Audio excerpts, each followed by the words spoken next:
윤 대통령의 탄핵 심판 선고 언제 될 거냐는 얘기를 저희가 몇 주째 하고 있습니다. 이게 역대 최장으로 전직 대통령 전례에 비춰봤을 때 좀 길어지는 상황인데 여야는 이 와중에 승복을 둘러싼 진실 공방을 좀 벌이고 있거든요. 네. 승복 메시지를 여야 원내대표들이 내기는 했는데 서로 진정성을 의심하는 이런 모습이에요. 네. 좀 어떻게 보셨나요?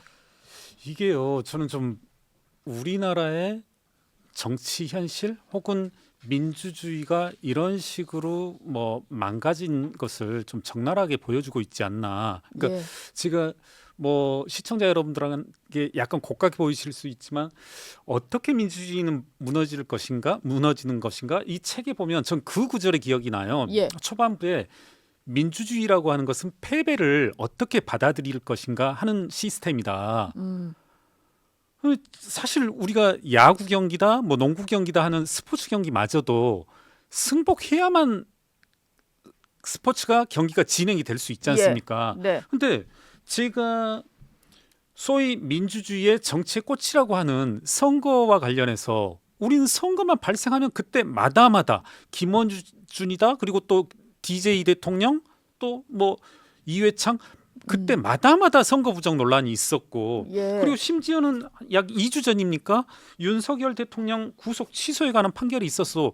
이거 사실 극심한 불복이 있었지 않습니까? 네. 그런 의미에서 저는 이제 승복을 운운하는 것 자체가 웃기지만 또 한편으로는 정말 우리가 재판 결과마저도 못 받아들인다, 받아들일 것을 약속해라, 이런 게 참 우리나라 정치의 희화화된 현실을 드러내고 있는 것이 아닌가 하는 점에서 참 안타깝습니다. 그리고 그 전면에 여야가 서 있는 모습, 예. 이게 좀 많이 안타까운 상황이고, 근데 승복 메시지를 서로 내야 된다 이런 입장인 것 같아요. 특히 네. 윤 대통령이 내야 된다라고 민주당은 주장을 하고, 뭐 여권에서는 이재명 대표도 공식 입장을 내야 된다. 네. 물론 이제 정치 시그널에 출연해서 좀 지나가는 말로 이제 승복 얘기를 하긴 했는데 예. 공식적으로 해야 된다 이런 얘기를 하고 있는데, 이 메시지 내는 게 좀 필요할 거라고 보시나요? 앞서도 말씀드렸다시피 그러니까 승복 판결이 나오기 전에 승복 운운하는 것 자체가 정말 그러잖아요.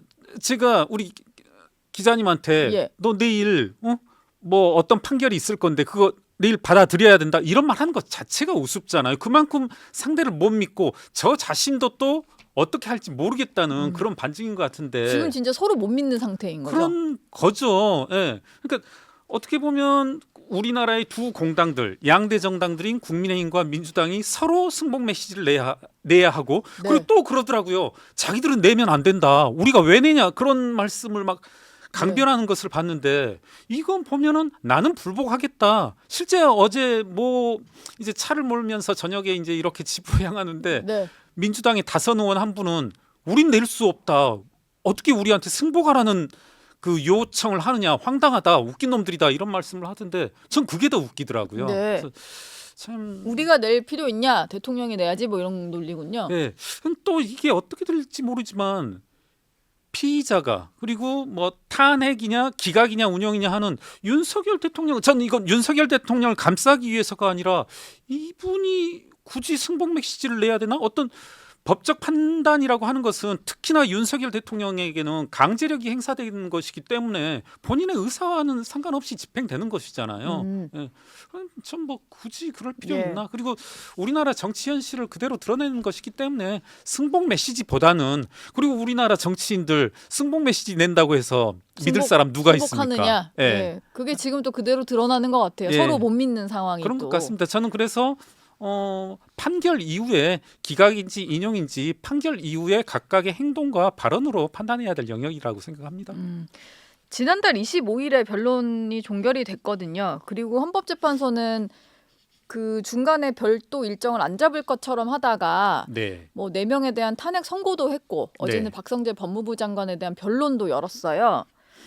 근데 여전히 대통령 탄핵 심판 선고를 언제 할 건지 기일을 공개하지 못하고 있거든요. 네. 이게 평의가 길어지다 보니까 해석이 분분한데, 김경률 전 비대위원 보시기에는 왜 길어지는 걸까요? 그러니까 저도 여러 해석들을 봤습니다. 그러니까 예. 뭐 사실 헌재가 왜 우리가 이렇게 길어지고 있는지에 대해서 입장 발표하지 않았기 때문에 정말 제각각으로 여러 해석들이 난무하는 것을 봤는데 아전 인수식 해석으로. 네. 한편으로 이런 생각이 들더라고요. 저는 처음에 애시당초에 2말 3초다 했을 때 그때로부터 일주일 늦어질 수 있는 것은 신중을 기한다는 모습으로 비춰질 수 있대. 네. 지금 오늘로부터 더 이상 늦어지는 건 이건 여하튼간에 양쪽에 소위 말하는 불복의 빌미를 내지는 문제의 소지를 야기할 수 있는 그런 네. 행동이다.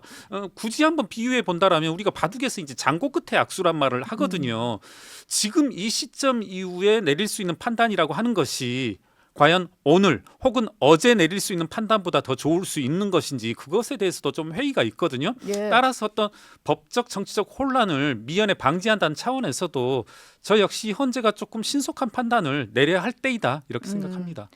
사실 근데 8대 0 만장일치로 인용을 하기로 결정을 했다면 선고를 늦출 이유는 없지 않을까요? 그러다 보니까 이제 네. 여권에서는 뭐 이걸 민주당에서는 희망회로다 이렇게 좀 깎아내리기도 하는데 네. 그러다 보니까 실제 분위기가 기각 또는 각하를 얘기하는 재판관들이 늘어나고 있다 뭐 이런 예. 얘기가 나와요. 그렇더라고요. 그러니까 예. 저 역시도 좀 그런 당연히 제가 이 사안에 대해서 전혀 모른다라고 가정할지라도 이게 8대 0이다라면 그리고 쉽게 판단을 내릴 수 있는 사안이다라면 이렇게까지 늦어졌을 것 같지는 않거든요. 예. 그런 의미에서 그러니까 그런 의미에서라도 조금 보다 더 신속하게 할 필요가 있다. 지금 오늘 이 시점 이후에 장고 그리고 뭐랄까요?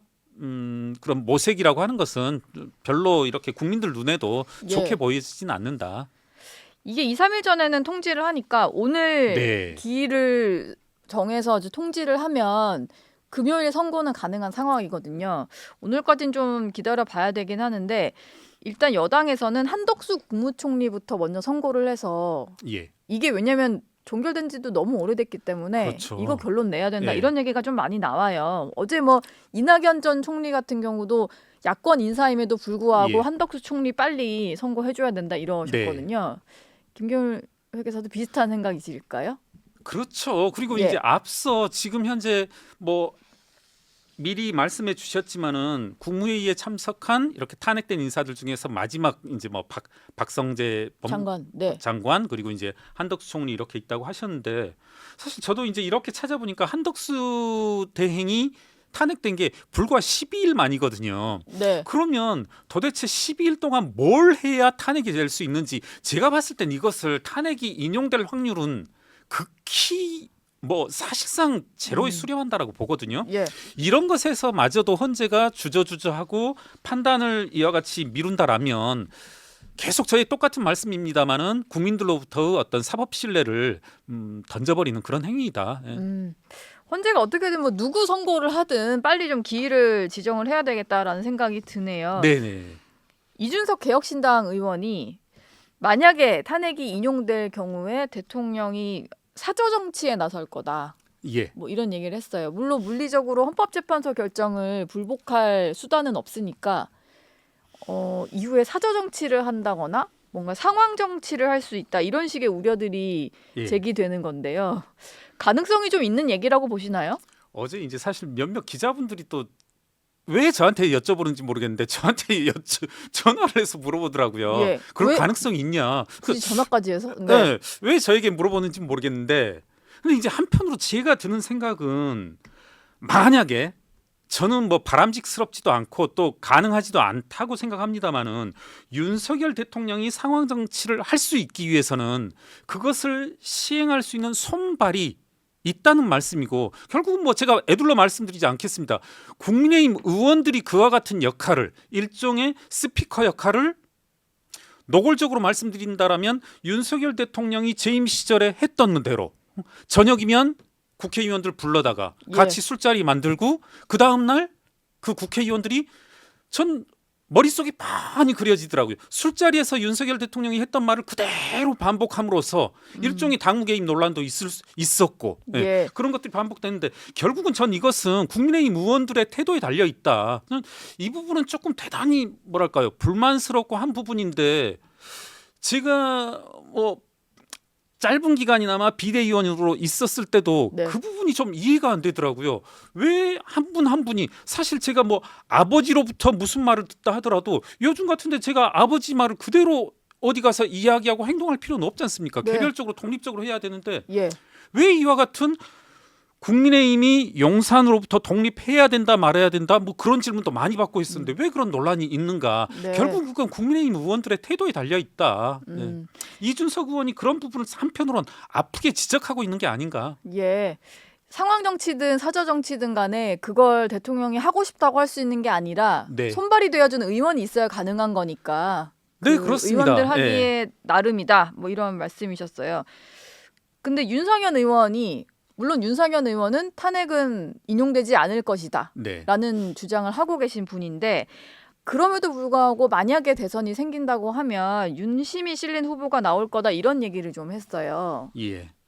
윤상현 의원이 좀 손발이 될 수 있는 상황일까요? 그러니까 이런 부분이죠. 그러니까 예. 저는 윤상현 의원께서 대선이 생긴다면 윤심 실린 후보가 나올 것이다. 이 말씀은 본인이 윤 대통령의 혹은 윤 전 대통령의 메신저 역할을 하겠다는 것이고 사실 저는 윤상현 의원이 이렇게 어떻게 보면 솔직하게 말씀하고 있을 뿐이지 다른 의원들도 지금 이런 분들이 많으시거든요. 예. 전날 밤에 윤석열 대통령과 술자리에서 들었던 말 그대로 행동하고 전달하고 하는 분들이 뭐 수두룩한 현실에서 저는 이게 어떻게 보면 기우만은 아닐 것이다. 그런데 네.